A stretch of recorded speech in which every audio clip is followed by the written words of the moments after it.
Hello అండి. నేను మీ Soujanya. Welcome back to Lasya Harshi YouTube channel. అందరూ ఎలా ఉన్నారు? మేమైతే చాలా బాగున్నాము. ఈరోజు ఈ వీడియోలో చేపల పులుసు వాటర్ లాగా లేకుండా చిక్కగా రావాలంటే ఎలా చేయాలో చూపిస్తాను చూడండి. మన ఛానల్ని ఫస్ట్ టైం చూస్తున్నట్టయితే ప్లీజ్ సబ్స్క్రైబ్ చేసుకోండి. మా నోటిఫికేషన్ మీకు రావాలంటే పక్కనే ఉన్న బెల్ ఐకాన్ అయితే క్లిక్ చేయండి. ఈ వీడియో ఎండ్ వరకు చూసేయండి, స్కిప్ చేయకుండా. ఈ చేపల పులుసు కోసం నేను 1.5 kg చేపలు అయితే తీసుకున్నాను. మొత్తం క్లీన్ చేసిన తర్వాత ఈ పీసెస్ అయితే వచ్చాయి. ఈ పీసెస్ని మళ్ళీ మనం ఇంటికి తీసుకొని వచ్చిన తర్వాత నిమ్మకాయ రసము అలాగే కొంచెం సాల్ట్ వేసి అయితే మంచిగా కడుక్కోవడం వల్ల నీచు వాసన రాకుండా ఉంటుంది. ఇప్పుడు ఆ చేప ముక్కల పైన కొంచెం కారము అలాగే తగినంత ఉప్పు, కొంచెం పసుపు, నూనె, అల్లం వెల్లుల్లి పేస్టు ఈ నాన్ వెజ్ కర్రీస్లోకి ఫ్రెష్గానే ఉంటే బాగుంటుంది. కొంచెం ఆయిల్ వేసుకొని మొత్తం బాగా కలుపుకోవాలి. ఇలా కలుపుకోవడం వల్ల ఒక్కొక్క పీస్కి మసాలా అంతా బాగా పట్టి టేస్ట్ అయితే చాలా బాగుంటుంది. దీంట్లో ఇంకా నేను మసాలాలు అయితే ఏం వేయలేదు. మనం ఓన్లీ కారము, పసుపు, ఉప్పు, అల్లం ఎల్లిగడ్డ అలాగే కొంచెం ఆయిల్ వేసుకున్నాం కదా. మసాలాలు అయితే సపరేట్గా చేసి చూపిస్తాను చేపల కర్రీల కోసం. ఇలా చేశారంటే టేస్ట్ బాగుంటుంది. సూప్ కూడా చాలా చిక్కగా ఉంటుంది. మీరు ఎప్పుడైనా ట్రై చేయకపోతే ఒకసారి ట్రై చేయండి. ఇలా మనం మసాలాలు వేసినప్పుడు కొంచెం కారం అయితే ఎక్కువగానే పడుతుంది నార్మల్గా వండుకున్న కర్రీస్ కంటే.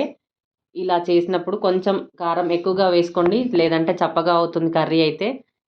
ఇలా ఒక 5 నిమిషాల పాటు ముక్కల్ని మసాజ్ చేసినట్టు మసాలా అంతా బాగా పట్టించుకొని మూత పెట్టుకొని ఒక 10 to 15 మినిట్స్ అయితే పక్కన పెట్టినట్టయితే మంచిగా నానుతుంది. ఇప్పుడు దీంట్లోకి మసాలా కోసం నేనైతే చూపిస్తాను చూడండి. 2 టేబుల్ స్పూన్ల ధనియాలు, 1 టేబుల్ స్పూన్ నువ్వులు, 1 టేబుల్ స్పూన్ పల్లీలు, కొంచెం జీలకర్ర, కొంచెం మెంతులు, చిన్న పల్చటి ఎండు కొబ్బరి ముక్క, ఇవన్నిటిని ఒకదాని తర్వాత ఒకటి వేయించుకోవాలి. ఇప్పుడు నేను ఒక ప్యాన్ అయితే స్టవ్ పైన పెట్టుకొని ముందుగా పల్లీలు అయితే వేయించుకుంటున్నాను.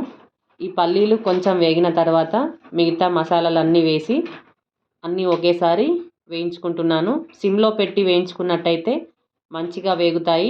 హై ఫ్లేమ్లో పెట్టినట్టయితే పైన మాడిపోయి లోపల సరిగా వేగదు. అందుకే సిమ్లో పెట్టుకొని దోరగా అయితే వేయించుకోవాలి. వేయించుకున్న మసాలాలన్నిటినీ ఒక ప్లేట్లో వేసుకొని చల్లారనివ్వాలి. ఇవి చల్లారేంతవరకు మనం ఇదే కడాయిలో కొంచెం ఆయిల్ అయితే వేసుకొని 2 పెద్ద సైజు ఆనియన్స్ అయితే ముందే కట్ చేసి పెట్టుకున్నాను. ఒక ఆనియన్ని చిన్నగా అయినా కట్ చేసుకోవచ్చు, లేదంటే పొడుగులో అయినా కూడా కట్ చేసుకోవచ్చు. నేను కర్రీల కోసం ఇలా సూప్లో గ్రేవీ కోసం పొడుగులోనే కట్ చేశాను. సగం ఆనియన్స్ని అయితే ఇలా ఫ్రై చేస్తున్నాను. ఇవి తొందరగా ఫ్రై అవ్వడానికి కొంచెం సాల్ట్ని అయితే వేసుకోవాలి. సాల్ట్ వేసుకొని ఒకసారి మూత పెట్టుకొని సిమ్లో పెట్టి కొద్దిసేపు ఉడికించుకున్నట్టయితే ఆనియన్స్ మంచిగా ఫ్రై అవుతాయి. చేపల పులుసు అయితే వండుకున్న రోజు కంటే నెక్స్ట్ డే తింటే టేస్ట్ అయితే చాలా బాగుంటుంది. ఇప్పుడు మనం ఆనియన్స్ ఫ్రై అయ్యేంతవరకు వేరొక స్టవ్ పైన వెడల్పుగా ఉన్న గిన్నెనైతే పెట్టుకొని ఆయిల్ అయితే వేసుకుంటున్నాను. ఈ గిన్నెను నేనైతే ఓన్లీ సర్వపిండి చేపల పులుసు కోసం అయితే యూజ్ చేస్తాను. దీంట్లో ఇది వెడల్పుగా ఉండడం వల్ల పీసెస్ విరిగిపోకుండా ఉంటాయి. కొంచెం ఆయిల్ వేసుకున్నాను, కొంచెం జీలకర్ర కొంచెం ఫ్రై అయిన తర్వాత ఆనియన్స్, కరివేపాకు వేసుకోవాలి. ఇవి తొందరగా మగ్గడం కోసం కొంచెం సాల్ట్ అయితే వేసుకొని మంచిగా ఫ్రై అవ్వనివ్వాలి. ఇలా ఫ్రై అయిన తర్వాత అల్లం వెల్లుల్లి పేస్ట్ అలాగే కొంచెం పసుపు వేసుకొని పచ్చివాసన పోయేంతవరకు ఒక 1 minute పాటు స్టవ్ పైన సిమ్లో పెట్టుకొని ఫ్రై అవ్వనివ్వాలి. ఇలా మన అల్లం వెల్లుల్లి పేస్ట్ మంచిగా ఫ్రై అయిన తర్వాత ముందుగా మనం కలిపి పెట్టుకున్న చేప ముక్కలను అయితే వేసుకోవాలి. ఇలా మనం గిన్నెలో ముక్కలు వేసిన తర్వాత స్పూన్ పెట్టి కలిపినట్టయితే ముక్క విరిగిపోతుంది. నేను ఈ వీడియోలో చూపించినట్టు గిన్నెని క్లాత్తో పట్టుకొని ఇలా ఎగిరేసినట్టయితే మంచిగా కలుస్తుంది, మంచిగా ఫ్రై అవుతాయి. లేదంటే మనం స్పూన్ పెట్టి మనం నార్మల్ కర్రీస్ కలిపినట్టు కలిపితే ముక్క అయితే కంపల్సరీగా విరిగిపోతుంది. మూత పెట్టుకొని మంచిగా ఫ్రై అవ్వనివ్వాలి. మనం ఈ చేప ముక్కల పైన మూత పెట్టుకున్నాం కదా, పక్కన స్టవ్ పైన ఆనియన్స్ని కూడా ఫ్రై చేసుకుంటున్నాము.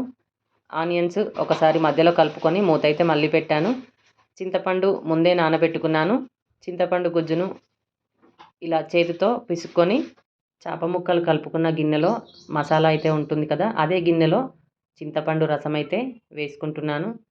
ఇలా ఆనియన్స్ ఫ్రై అయ్యేంత వరకు, ఇటు చేప ముక్కలు ఫ్రై అయ్యేంత వరకు మనం ఖాళీగా ఉండకుండా ఇలా చేసుకున్నట్టయితే తొందరగా కర్రీ అయితే అయిపోతుంది. ఈ పులుసులోకి కొంచెం వాటర్ని కూడా వేసుకొని పక్కనైతే పెట్టుకున్నాను. ఆనియన్స్ కూడా మనకి మంచిగా ఫ్రై అయిపోయాయి. మనం ముందుగా మసాలా వేపుకున్నాం కదా, మసాలా కూడా చల్లారిపోయింది. ఈ మసాలాని మిక్సీ జార్లో వేసుకొని మనం ఆనియన్స్ని కూడా ఫ్రై చేసుకున్నాం కదా, ఆ ఆనియన్స్ని కూడా మిక్సీ జార్లో వేసుకొని కొంచెం వాటర్ అయితే వేసుకొని మిక్సీ అయితే పట్టుకుంటున్నాను. ఇది మొత్తం బరకగా కాకుండా కొంచెం స్మూత్గానే ఉండాలి. ఇవన్నీ చేసేసరికి మనకి చేప ముక్కలు కూడా మంచిగా ఫ్రై అయిపోయాయి. చేప ముక్కల్ని స్పూన్తో ఒకటి నెమ్మదిగా తిప్పుకోవాలి. అన్నీ ఒకసారే నార్మల్ కర్రీస్ లాగా తిప్పినట్టయితే పీస్ అయితే విరిగిపోతుంది. ఈ వీడియోలో చూస్తున్నారు కదా, ఒక్కొక్క పీస్ని నెమ్మదిగా తిప్పుకున్నట్టయితే ఏ పీస్కి ఆ పీసు ఉండి కర్రీ అయితే చాలా బాగుంటుంది. ఇలా పీసెస్ని అన్నీ మళ్ళీ ఒక వైపుకు తిప్పుకున్న తర్వాత మనం ముందుగా చింతపండు పులుసుని పిసుకొని పెట్టుకున్నాం కదా, ఆ చింతపండు పులుసుని అయితే ఈ గిన్నెలో వేసుకోవాలి. మనం మిక్సీ పట్టుకున్న మసాలా ఉంది కదా, మసాలా కూడా వేసుకోవాలి. మసాలా చింతపండు రసము అంతా కలిసేటట్టు ఒకసారి బాగా కలుపుకోవాలి. మనం ఈ మసాలా వేయడం వల్ల కారం అయితే చప్పబడుతుంది. కారం ఎక్కువగానే ఉండాలి. కారం ఎక్కువగా వేసుకున్నట్టయితే కర్రీ అంతా అయిపోయేసరికి మనకి కరెక్ట్గా సరిపోతుంది. స్టార్టింగ్లో మనకు కారం ఎక్కువగా అనిపిస్తుంది, కానీ మసాలా వేసిన తర్వాత నార్మల్గా అయిపోతుంది. ఒక్కొక్కరు ఒక్కొక్క విధంగా చేస్తూ ఉంటారు కదా, ఎవరి టేస్ట్ వాళ్ళది. కానీ నేను ఎప్పుడు చేసినా ఇలా అయితే చేయను, కానీ ఇలా చేస్తే కూడా చాలా బాగుంటుంది. సూప్ అయితే చిక్కగా వస్తుంది. ఇంకొక విధంగా చేపల పులుసు కావాలంటే మన వీడియోలో అయితే ఉంది, ఒకసారి వెళ్ళి చూసేయండి. కారం ఉప్పు అన్నీ మనం స్టార్టింగ్లో వేసాం కదా, ఏమైనా తక్కువగా మీకు కారం తక్కువగా ఉప్పు తక్కువగా అనిపించినట్టయితే ఈ టైంలో కారం ఉప్పు చెక్ చేసుకొని వేసుకోవచ్చు. ఇప్పుడు ఫైనల్గా కొత్తిమీర వేసుకుంటే ఈ కొత్తిమీర కొంచెం మరిగి టేస్ట్ అయితే బాగుంటుంది, స్మెల్ బాగా వస్తుంది.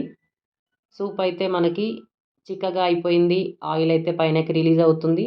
ఇలా ఆయిల్ అంతా పైనకి రిలీజ్ అయినప్పుడు మన స్టవ్ అయితే ఆఫ్ చేసుకోవచ్చు.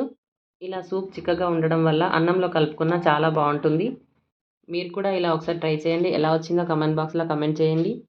అలాగే మా వీడియోస్ నచ్చినట్లయితే ఒక లైక్ చేయండి. అలాగే మీ ఫ్రెండ్స్కి షేర్ చేయండి.